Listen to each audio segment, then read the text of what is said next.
Hi guys, it's Raythe here with our February FAQ, the frequently asked questions that you've asked for us to answer.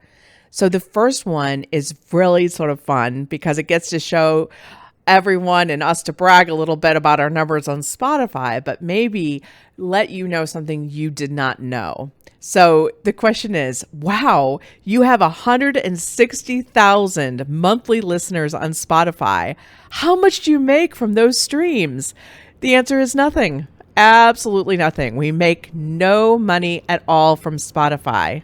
So when you listen to us on Spotify, there is no payment to us. So we're not like music artists who get like 1/100th of a cent per play or something like that. We don't even get that. We make a little money through YouTube ads when you listen on YouTube, but it's only a couple $100 a month at most, which goes right back into running ads to the actual podcast because we want more people to find us. But the best way to support us really is by buying something from the shop or signing up as a member, buying a book on Amazon, that sort of thing. All our money comes directly from you guys, from your memberships and shop purchases. There's no one who gives us a paycheck other than you. We have no sponsors, licensing deals, or any other indirect way of getting paid. We make stuff and then we sell it like any other small business. It's worth noting that every other indie author works like this. Most of them don't even have Netflix deals or a big merch line or even their own YouTube channels. Their money comes from people who value their work enough to pay for it too. So just so you know, we work for you. Next question is, do you have to be a member to use the shop? And when by member, they mean member of Raythe.com, not YouTube member, which we're going to talk about. But either way, no, it works like any other online shop. The shop will make you create an account. This is because we want you to be able to log in and download your digital products, especially if you get a new computer. Also, sometimes we revise files such as Everdark Episode 7, which had a few lines redone by a special guest actor.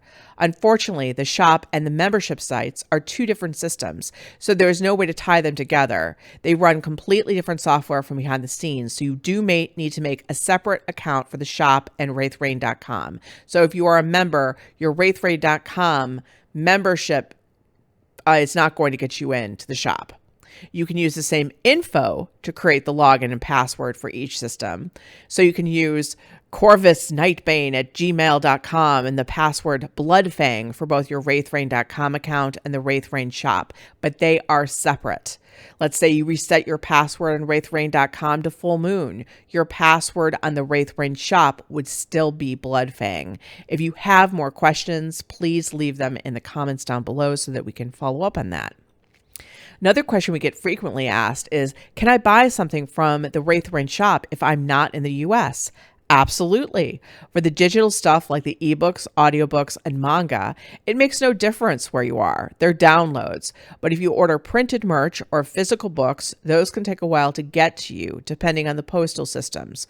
Our regular merch like t-shirts, mugs, and posters comes from a print-on-demand facility, and things should go out fairly fast. But hardcover books are each signed and packed by me, and those may take longer to get out the door. If you want to know where your stuff is, don't post it in the YouTube comments. We'll need things like your email address, real name, and address, and you shouldn't be posting that kind of info in the public comment section. Instead, email techsupport@raytherain.com. There was another question we had where they said, I'm confused. I saw on the YouTube channel that you have a join button, but your website also has a subscription. Which do I do? What's the difference? It's a very good question. We enabled the join button on YouTube because people requested it as they wanted to give us some money to thank us for putting Everdark and Dragon's Reign and Empire of Stars out. But even with the YouTube paywall, we still can't give YouTube join members the sexy chapters.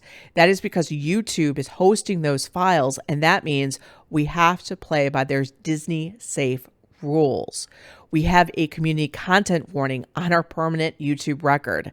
It never goes away. So the next violation will be a real strike. And because it's gay content, we get judged with a different standard. So that's why we just can't, sort of do it on the sly. Subscription to Raythe.com is one of the two only ways to get the uncensored and uninterrupted podcast through the members' private podcast feed. You can also get the uncut versions of Everdark with the standalone audiobooks through our shop at raythe.com. So just keep that in mind. If you join the membership on YouTube, you are not getting the uncut chapters. You have to become a member of raythe.com, or you have to purchase the audiobooks exclusively at our shop. Okay, so then the next question is, does your member website include all your ebooks and audiobooks on Amazon?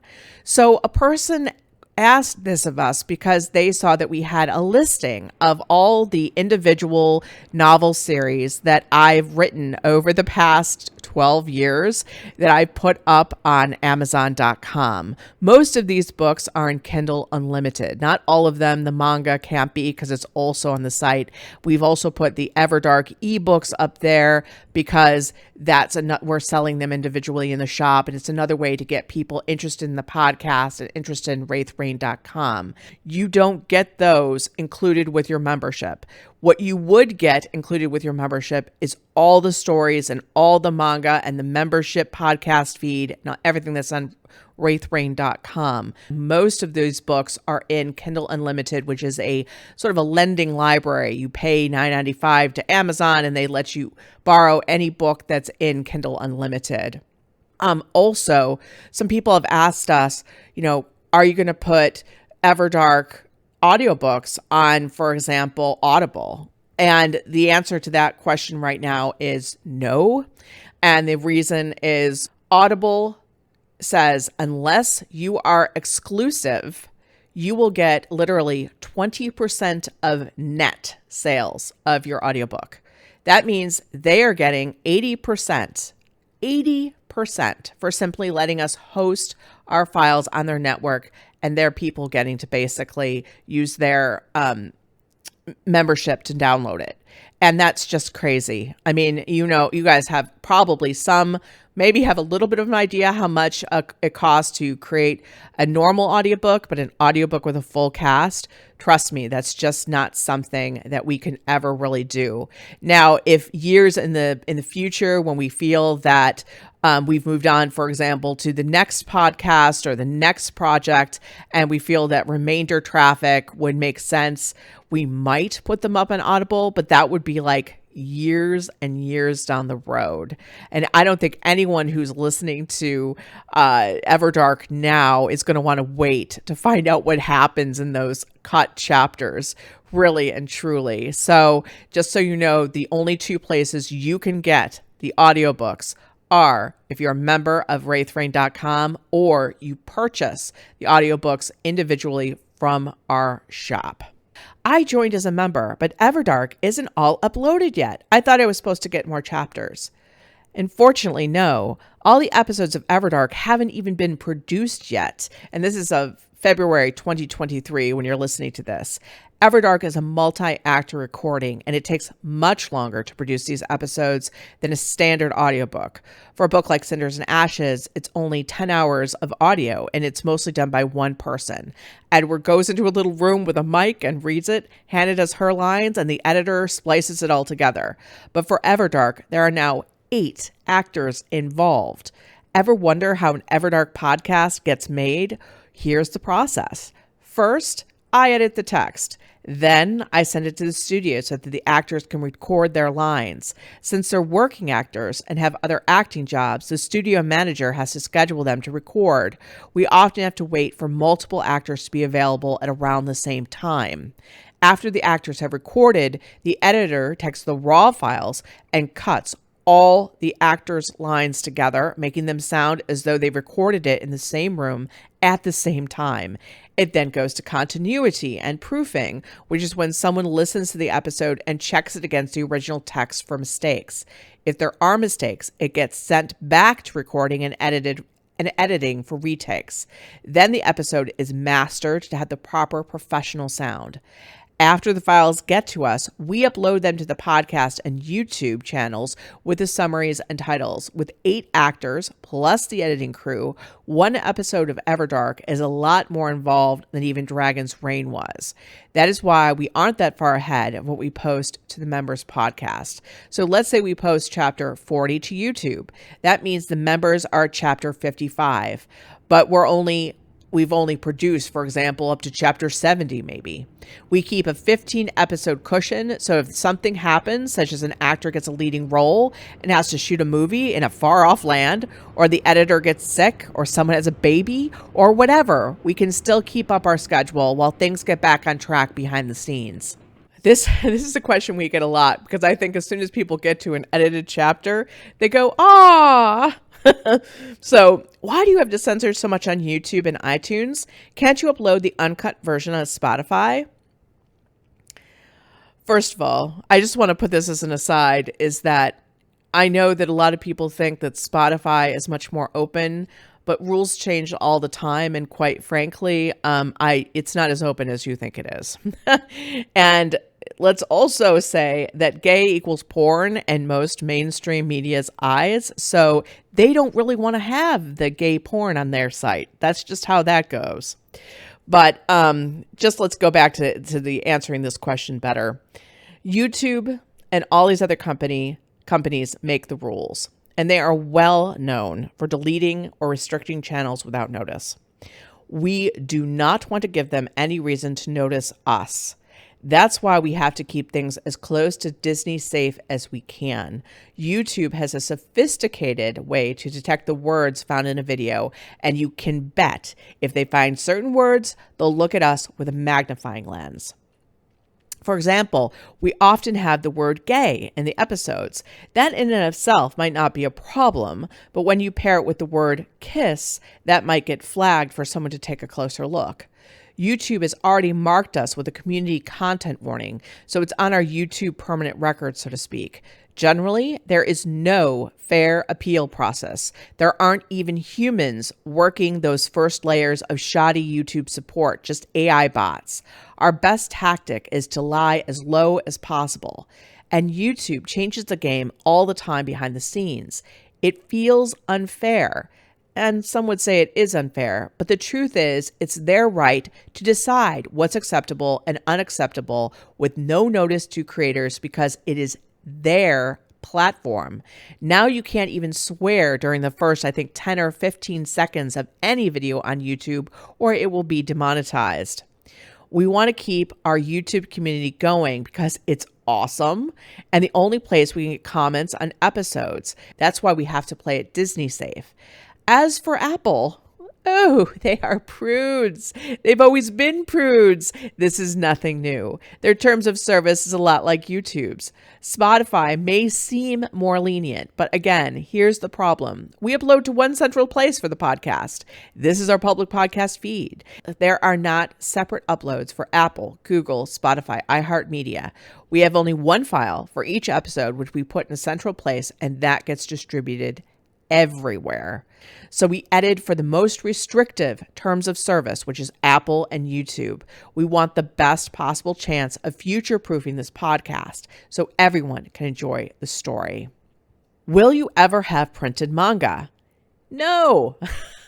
We did, but no, we're not. And the reason is, quite frankly, it's too expensive and you have to order a minimum of 1,000 or more. There are pod places, but the quality is hugely variable. We've tried. The paper was tissue thin, the ink was blurry, the art was pixelated, and the art disappeared into the middle. We can't release that.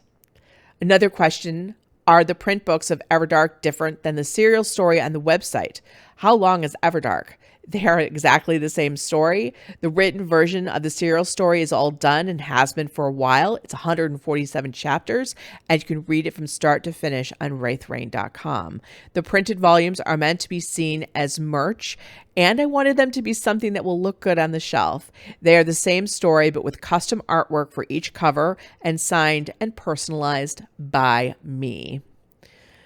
I have another question from Lederick Austin, who writes, what made you decide to write a gay vampire story? Oh, that's actually a very complex answer. um, I love vampires, so that's an easy answer to that. I just always have. I just think that they are the sexiest things ever out there. They just hit that sweet spot for me of my emotional fantasy and stories. I love them.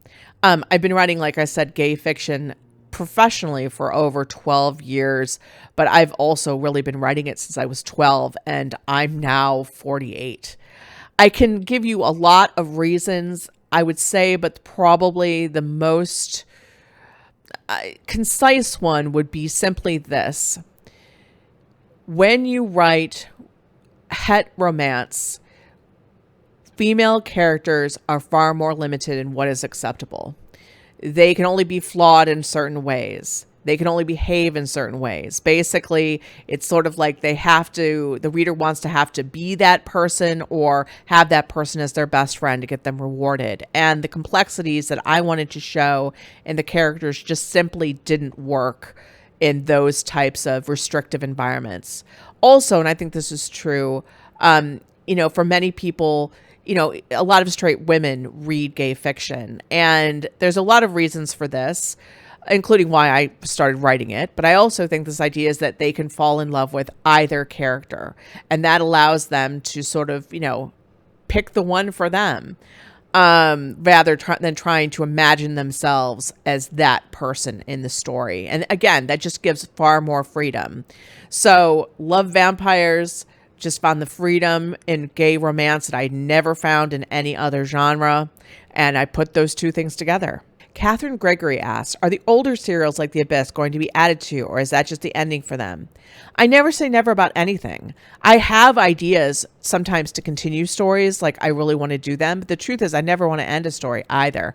I end an arc. I think, what is a satisfying ending for the characters, but I always have ideas about what could happen afterwards, and I always want to be able to continue that if I get a chance. But right now, my focus is on fresh new worlds and materials, but believe me, I will go back. DBZ Fan for Life asks, who is your favorite character to write for and why? Oh, that's so hard because it's really whatever story I'm writing. To be honest with you, there are so many complex characters because I get to inhabit their skin. Some of them are less beloved than others, but they're all complex and they all have something to say. I'm writing on something new right now, which I'm very excited to share with everyone. I always feel like I get better with each and every serial I write based on, reader feedback and just learning more craft as I go. So the truth is, though, it's whatever I'm working on at the present moment. Wolfcun asked, where do you get your ideas or inspiration for your stories? I love your stories and can't wait to buy the book soon. This is another question that's asked a lot, but I think every single author will tell you they never have a dearth of ideas for stories. There's actually always too many ideas for stories that they have. I normally will start with a question that I want to answer, I want to explore. For Dragon's Reign, for example, it was, what would it be like if shifters were real and existed in our world? How would the world change? How would people behave towards them? What would be the method one became a shifter? How would they organize themselves? Would this affect religion? How would it affect, for example, society? And, in Everdark, the same thing, is coming up. Like, if you were to find out vampires were real, what would that experience be? What would that change? How would they organize themselves? Do vampires have a religion? Are they political creatures? How do they interact with humanity? And as you can see, there are so many possibilities just from their questions of stories that it's just endless. And what I'm really excited about for Everdark is I've really created this incredible world that I can tell countless stories in, and I'm intending to do so. It's going to go far beyond Everdark, Everdark Academy, and some other things I even have done right now. So I have like a whole plan for tons and tons of stories in this world because I really feel that it just lends itself to this, creation process. Okay, so this looks to be the last of the questions we had for this month. Please feel free to leave your questions in the comments down below. We love them. You can also email them to us at members@raytherain.com. We love to answer them. I love to hear what you guys are thinking always. Thanks so much for your support and for listening to us. We really can't tell you enough. We can't do this without you. Take care. Thanks. Bye.